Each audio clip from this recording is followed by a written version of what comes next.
Do'stlar, bitta gilosga baho beringlarchi. Farg'onalik bog'bon sizlarga mana shunaqa narsalarni ilini olib charchadi oxiri. Mana ko'rib turibsizlar, gilosni meva qilganini.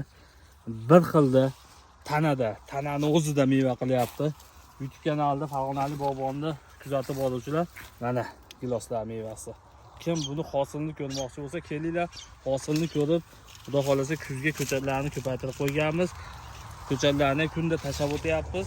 Bugun 12-may sanasida ham ko'chatlarni holatini ham tashladim. Soat 3 bo'ldi.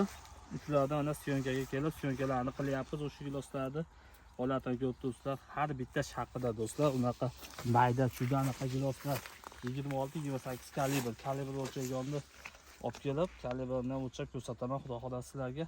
Mana giloslar holati shuna bakda ochasizlar, to'la meva.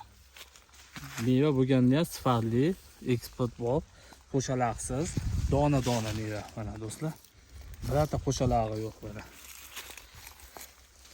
Sog' bo'lasizlar, bizni kuzatishda davom etinglar.